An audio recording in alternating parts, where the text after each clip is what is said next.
नमस्कार, new India live देख रहे हैं आप। मैं आपके साथ प्रियंका। खबर एटा से है, जहां अपने जिंदा रहते खुद का मृत्यु भोज करवा चर्चा का विषय बने 70 वर्षीय बुजुर्ग की 2 दिन बाद मौत हो गई। आपको बता दें कि बुजुर्ग ने अपने ही भाई पर जमीन पर कब्जा करने का आरोप लगाया था। हम खाते हैं तो खाओ, जिंदा में खवा दें। जिंदा आप खवा रहे हो? क्यों, आपके बच्चे नहीं है? अच्छा, कोई भाई भतीजा कोई?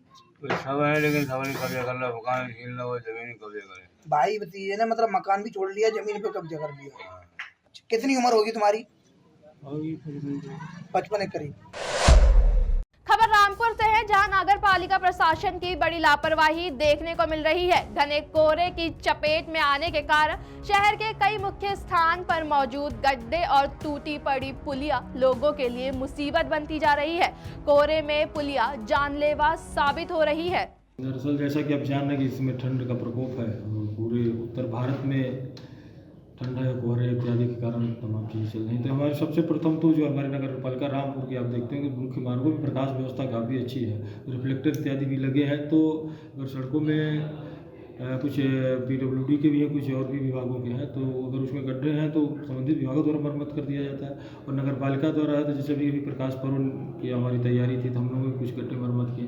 कहीं पाइपलाइन लीकेज इत्यादि हो जाती है, अगर कोई रोड कटिंग हो जाती है उसमें मरम्मत की जाती है। इसके अलावा भी एक विशेष निर्देश दे दिया गया है कि डिवाइडर वगैरह पर अगर कहीं से कुछ गड्ढे या फिर कोई कट हो तो संबंधित विभागों से संपर्क करके या फिर अपने जो स्वामित्व की सड़कें हैं उस पर देख करके कर लें। और सबसे महत्वपूर्ण निर्देश ये दिया कि समस्त प्रकाश बिंदु जो है वो जलते रहें, ताकि जो है रोड इत्यादि में अगर कुछ ऐसी बातें हो तो पहले से दिख जाए। तो जिस तरीके से जैसे गड्ढे हैं हाथ से हो रहे हैं, तो उसमें कोई एस्टिमेट वगैरह बना है क्या? कुछ जल्दी उनको गड्ढों को भरा जाए, जैसे डिग्री कॉलेज पे खास तौर से है।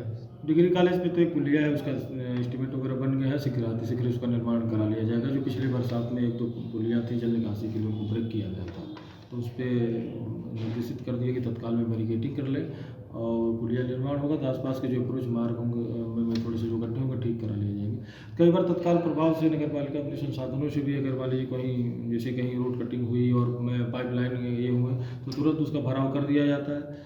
फिर बाद में जो है उस पर जैसे वर्तमान में भयंकर ठंड चल रही तो जो है प्लांट के काम इत्यादि बंद हैं, तो आप मैक्सफाल्ट की सड़कें इत्यादि नहीं निर्माण करा सकते हैं। तो उन पर अगर जो काम होंगे उनको फरवरी में होंगे, लेकिन तत्काल में होता है कि उनको जो रोड़ा राबिश डाल करके और बराबर इतना कर दिया जाए कि सड़कों में कोई दिक्कत ना हो, आने जाने में कोई दिक्कत ना हो। खबर बुलंदशहर से है, जहां से पीएम मोदी मिशन 2024 का आगाज करने जा रहे हैं। आपको बता दें कि पीएम मोदी 25 जनवरी को जनसभा को संबोधित करेंगे, लेकिन इससे पहले 23 जनवरी को सीएम योगी बुलंदशहर का दौरा करेंगे। खबर गाजियाबाद से है, जहां पुलिस को बड़ी कामयाबी मिली है। आपको बता दें कि पुलिस ने हत्या के आरोप में 3 आरोपियों को गिरफ्तार किया है, जिसमें से अभी भी एक अभियुक्त फरार चल रहा है। दिनांक 16/1/24 को एक वादी की तहरीर पे, वादी का नाम है मारूफ पुत्र रिफाकत, इनकी तहरीर पे एक मुकदमा पंजीकृत हुआ था थाना नंदग्राम पे, जिसमें ये बताया गया था कि उसके भाई का मर्डर कर दिया गया 3 लोगों द्वारा मिलके। मर्डर का विशेष कारण था कि ये आपस में ये लोग क्या करते थे कि पुरानी गाड़ियों की खरीद फरोख्त का काम करते थे। उसी के लेकर इन लोगों का विवाद हुआ था, कुछ पैसों के लेकर खरीद फरोख्त करने के संबंध में, जिसके संबंध में ये मुकदमा यहाँ पंजीकृत हुआ था, जिसमें से 2 लोगों की गिरफ्तारी हुई है नामजद में से, और एक अभी फरार चल रहा है। सर कितनी गिरफ्तारी हुई है, कौन कौन शख्स है वो गिरफ्तार किए गए? ये 3 अभियुक्त थे, सुमित, अंकित त्यागी और विजय उर्फ सेंठी। तो इन तीनों में से सुमित और अंकित त्यागी की गिरफ्तारी की गई है, और एक विजय उर्फ सेंठी जो है ये फरार है अभी। सर हथियार लाइसेंसी था या कैसा? नहीं, अभी तो हथियार बरामद नहीं हुआ है, और बरामद होने के बाद इसमें अभी जांच चल रही है। कहीं कौन देसा था पहले ही कि गोली चलाएंगे वहाँ पर? क्राइम के ये मारने के लिए से गए थे? इसमें ऐसा हुआ कि सुमित द्वारा उसको मृतक को 1 बजे के आसपास रात्रि में फ़ोन करके बुलाया गया था। अब फ़ोन करके जब ये वहाँ पहुँचा तो बताया जा रहा है कि जैसे वहाँ पहुँचा है, गाड़ी से उतरने के बाद इन लोगों की पैसे के लेके उन सब के लेके आपस में कहा सुनी हुई बातचीत, उसी में इन लोगों ने फायर किया, जिसमें वो। सर टोटल कितने फायर किए गए थे और कितने मृतक को लगे? गोली 1 लगी है मृतक को, और 2 फायर बताया जा रहा है कि 2 फायर किए गए थे। सर जो गिरफ्तार सुमित है वो उसको जो मृतक है महबूब, उसको हॉस्पिटल में लेके गया था, तो सर क्या कुछ वजह थी उसके पीछे?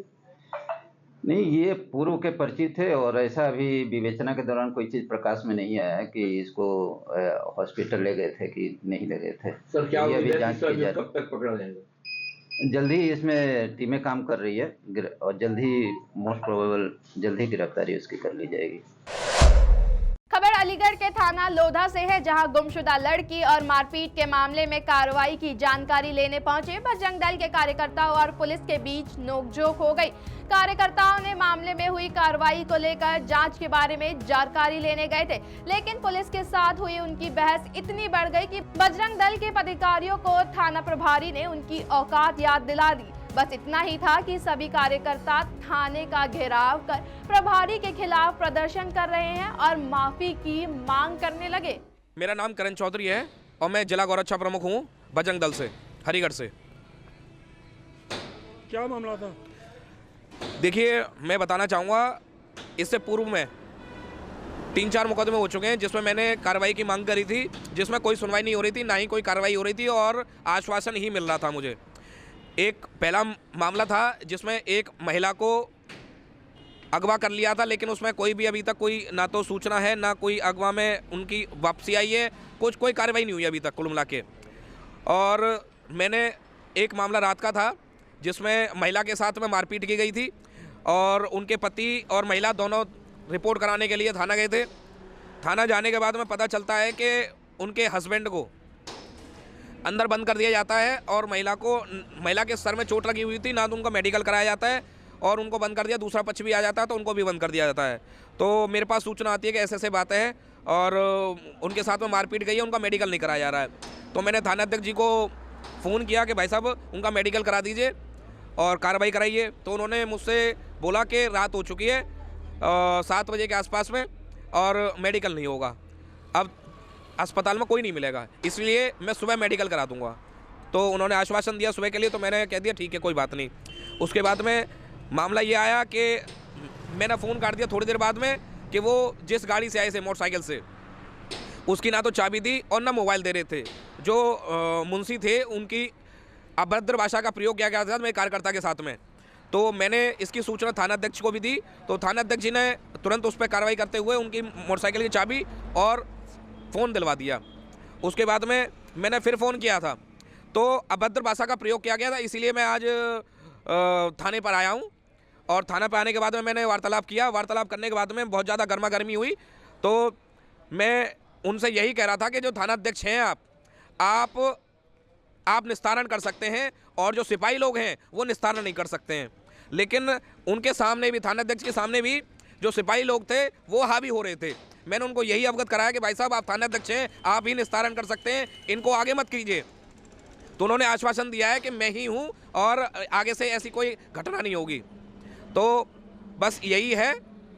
खबरों के सफर में बस इतना ही। देखते रहे न्यू इंडिया लाइव।